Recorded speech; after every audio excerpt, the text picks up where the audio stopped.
آئے صحابہ کرام سمجھے یہ ابھی بندر بنیں گے، یہ ابھی خنزیر بنیں گے، ابھی آسمان سے ان پر پتھر گرائے جائیں گے، ابھی ان کو ٹکڑے ٹکڑے کر دیا جائے گا، لیکن حضور نے فرمایا یا اللہ میری قوم کو معاف کر دے، میری قوم مجھے جانتی نہیں ہے، جب یہ مجھے جان لیں گے یہ مجھ پر ایمان لے کے آ جائیں گے۔ علیہ الصلوۃ والسلام کو اللہ تعالیٰ نے اعلیٰ اخلاق کے ساتھ نوازا تھا۔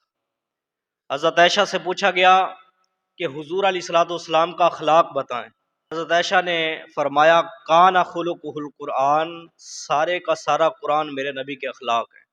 حضور علیہ الصلوۃ والسلام نے زندگی بھر اپنی ذات کے لیے کبھی کسی سے بدلہ نہیں لیا۔ ایک تو ہے نا کہ آپ بدر کے اندر گئے، وہاں 70 سردار مارے گئے، احد کے اندر کفار کو مار دیا گیا،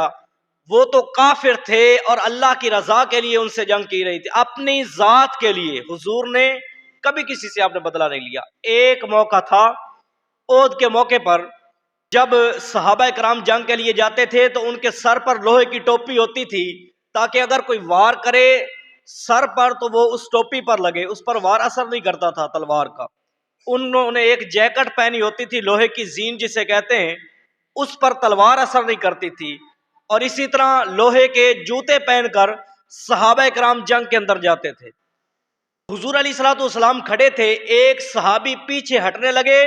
ان کے پاؤں کے اندر لوہے کا جوتا تھا، انہوں نے حضور کے پاؤں پر پاؤں رکھ دیا، تو آپ کے ہاتھ کے اندر چھڑی تھی، آپ نے اس طرح صحابی کو ماری،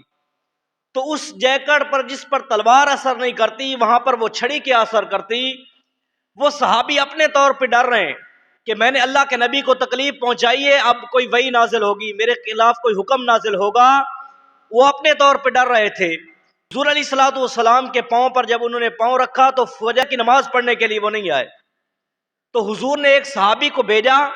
کہ فلاں صحابی کو بلا کے لے کے آؤ، تو وہ صحابی بلانے کے لیے گئے کہ حضور آپ کو یاد فرما رہے ہیں۔ وہاں پر پہنچے، سارے راستے کے اندر وہ ڈر رہے ہیں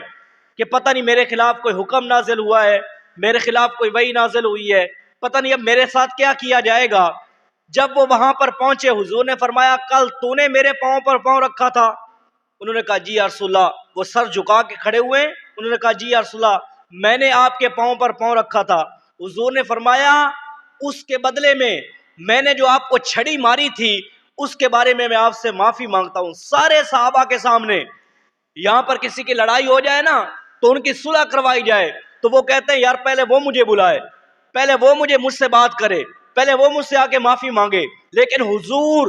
جو پوری کائنات کے سردار ہیں، جن کو اللہ تعالیٰ نے کبھی قرآن مجید کے اندر والضحیٰ کے خطاب سے یاد فرمایا ہے، کبھی واللیل اذا سجا کے خطاب سے یاد فرمایا ہے، کبھی اللہ تعالیٰ فرما رہے ہیں لقد من اللہ علی المؤمنین اذ بعث فیہم رسولا، کہ میں نے تمہیں اپنا محبوب دے کر تم پر احسان کیا ہے۔ وہ سارے صحابہ کے سامنے معافی مانگ رہے ہیں کہ میں نے کل جو آپ کو چھڑی ماری تھی اس کے بدلے میں آپ سے معافی مانگتا ہوں۔ صرف یہی نہیں کہ معافی مانگی، بلکہ حضور نے فرمایا 60 اونٹ،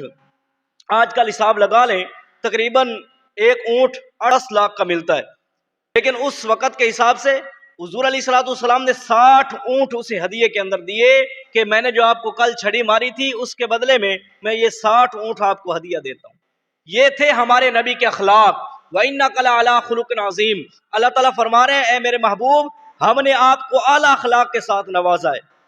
آپ طائف کے اندر جاتے ہیں، ان میں سے ایک سردار کہنے لگا اللہ نے آپ کو نبی بنا کے بھیجنا تھا، کوئی فرشتہ ہمارے پاس آتا وہ ہمیں دعوت دیتا۔ دوسرے نے کہا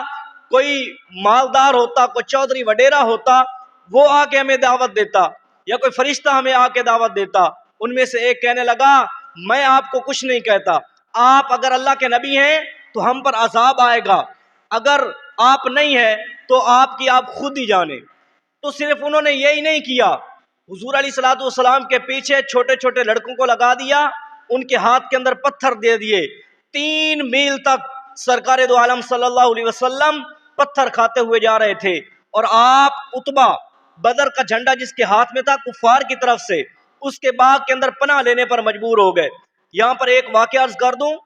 تاریخ کے اندر 2 بار فرشتے روئے ہیں، 2 بار۔ ایک 4000 سال زمانہ پیچھے چلا گیا، بوڑھا باپ ہے، 86 سال کی عمر میں بیٹا ملا ہے، 96 سال کی عمر میں اسے ذبح کرنے کا حکم آ چکا ہے، اور باپ بیٹے سے پوچھ رہا ہے بیٹا تیرے ذبح کرنے کا حکم آ رہا ہے، یہ قربانی کے ایام آ رہے ہیں،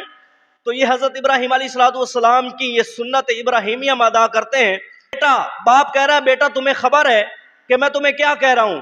بیٹا آگے سے کہنے لگا ابا جان مجھے خبر ہے، میں ذبح ہو جاؤں گا، آپ کے بدلے مجھے اللہ ملے گا، اللہ آپ سے بہتر ہے، اور اسی طرح دنیا کے بدلے مجھے جنت ملے گی، جنت دنیا سے بہتر ہے۔ اور ایک 8 اور 10 سال کا بچہ اپنے باپ کو مشورہ دے رہا ہے ابا جان میرے ہاتھ اس طرح باندھنا، میرے پاؤں اس طرح باندھنا، اور مجھے الٹا لٹانا، کئی نظروں سے نظریں ٹکرا کر آپ کے ہاتھ نہ کانپنے لگ جائیں۔ 96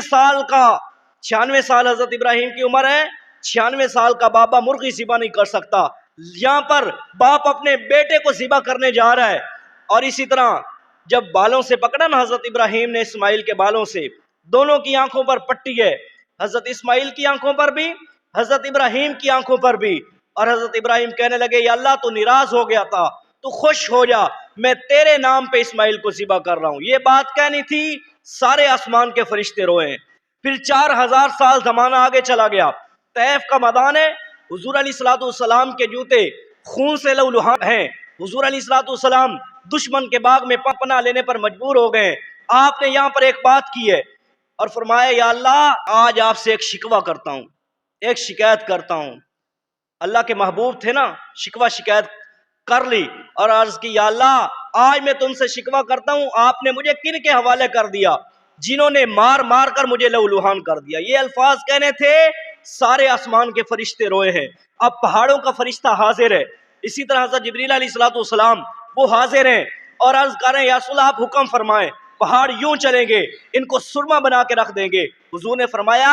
یہ ایمان لے کے نہیں آئے، ان کی نسلیں ایمان لے کے آئیں گی۔ یہ میرے نبی کے اخلاق تھے۔ عہد کے موقع پر آپ کے 70 صحابہ شہید ہو گئے، آپ کے دندان مبارک شہید ہو گئے، آپ کے سب سے پیارے چچا حضرت امیر حمزہ کو شہید کر دیا گیا ہے۔ صحابہ کرام عرض کر رہے ہیں یا رسول اللہ ان بدبختوں کے لیے بد دعا فرمائیں۔ حضور علیہ السلام نے ہاتھ اٹھائے، صحابہ کرام سمجھے یہ ابھی بندر بنیں گے، یہ ابھی خنزیر بنیں گے، ابھی آسمان سے ان پر پتھر گرائے جائیں گے، ابھی ان کو ٹکڑے ٹکڑے کر دیا جائے گا۔ لیکن حضور نے فرمایا یا اللہ میری قوم کو معاف کر دے، میری قوم مجھے جانتی نہیں ہے، جب یہ مجھے جان لیں گے یہ مجھ پر ایمان لے کے آ جائیں گے۔ تو حضور علیہ السلام کو اللہ تعالیٰ نے اعلیٰ اخلاق کے ساتھ نوازا تھا۔ ہمارے اخلاق بھی ایسے ہونے چاہیے، بڑوں کی تمیز ہونی چاہیے، چھوٹے جو ہیں بڑوں کو سلام کریں راستے کے اندر، اور جو بڑے ہیں وہ چھوٹوں پر شفقت کریں، ان کے سر پر پیار کا ہاتھ رکھیں۔ اور اسی طرح حضور علیہ السلام کے اخلاق جو ہیں وہ گھروں کے اندر استعمال کیے جائیں۔ اسی طرح بیوی خامند کے ساتھ اچھے اخلاق کے ساتھ پیش آئے، بیٹے اپنے والدین کے ساتھ اچھے اخلاق کے ساتھ پیش آئیں، تو یہ ہماری زندگی خوبصورت بن سکتی ہے، خوبصورت سے بھی خوبصورت بن سکتی ہے اگر حضور والے اخلاق ہمارے اندر آ جائیں، حضور علیہ السلام والی محبت ہمارے اندر آ جائے۔ ہم ان کے امتی ہیں اور اس بات پر ہم فخر کرتے ہیں، لہٰذا حضور علیہ السلام کی سنتوں پر